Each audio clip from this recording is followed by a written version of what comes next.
Hello and welcome to another AntsVienna episode. My name is Evangelos and this video is another entry in our introduction series where we talk about and showcase the characteristics of various ant species.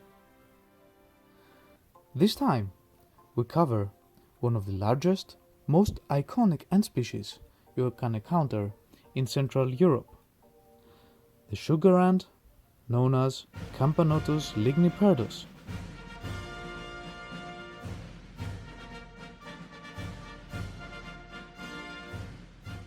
Camponotus Ligniperdus are native to Europe and occupy mostly sunny spots at the edges of forests. There you can observe their earth nests prolonging from the surface. They are best known for their weakness, sugar, and their size. Yes, they love sugar and honey water over everything else. That makes them gentle giants when comparing them to other native species living here in Austria, like Lasius flavus, for example. While the queen reaches an impressive size of almost 2 centimeters, workers also have a hard time hiding. Nanitics, the first and smallest workers a queen produces, are about 6 millimeters in length. As the colony grows, majors are born, reaching up to 16 millimeters in size. They help defend the colony as well as tear down bigger insects with their massive mandibles attached to their oversized heads. What makes these ants interesting to keep, apart from their size, which enables you to clearly see behavioral details like trophallaxis, is their crimson red colored mesosoma, making them very pleasing to watch, at least in my eyes. Sugary and other carbohydrate-rich nutrition is what fuels ants' metabolisms, giving them the energy to perform numerous tasks throughout the day. One of them is to feed the young, namely the eggs and larvae in the nest. Larvae diet differs from an adult's though. They require protein-rich food in order to grow. Protein mainly comes from insects. Here we see the workers feeding on a piece of mealworm.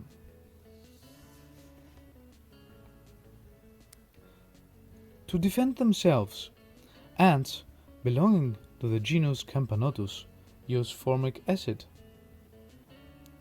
Extending their gaster to the front, they spray it on their prey in order to both paralyze and dissolve it.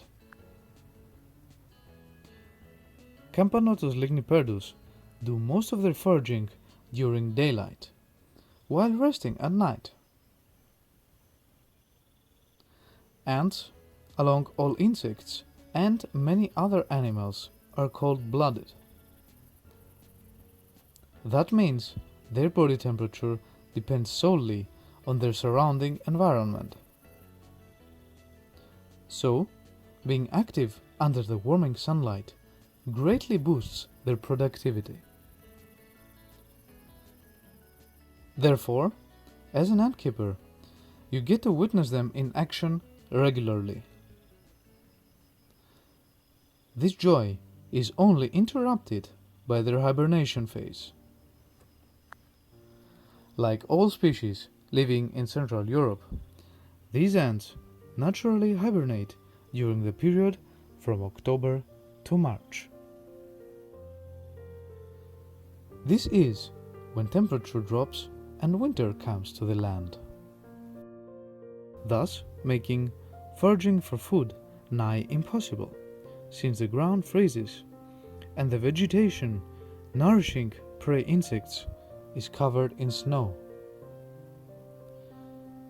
During this period, you should keep your colony in a dark place with an average temperature of 8 degrees Celsius. While feeding them is not required, hydrating them is crucial to their survival. So don't forget that. Another tip I want to give you along the way is a general rule. The bigger the ant, the slower its evolution is. What I mean by that is that Camponotus species need more time to develop from egg to worker than, let's say, Lasius niger, who are considerably smaller in size. So keeping Camponotus ants generally requires a good amount of patience on your side, especially in the early stages. That being said, the love you give your ants is certainly reflected in their colony growth. From the very first moment you find your queen, the mother of your colony, feeding them regularly and providing the ideal temperature and humidity levels, as well as adequate nesting space, is going to help them grow in no time. Now, this marks the end of our Camponotus Ligniperdus introduction. I hope you enjoyed the tour. If you did, make sure to leave me a thumbs up, or don't if you didn't, and subscribe to the channel with the bell icon so you won't miss our next video. How to build a compact, all-in-one plaster formicarium. Meanwhile, feel free to check out our library or playlists for more ant content. As always, thanks for watching, and I'll see you in the next one. Bye guys.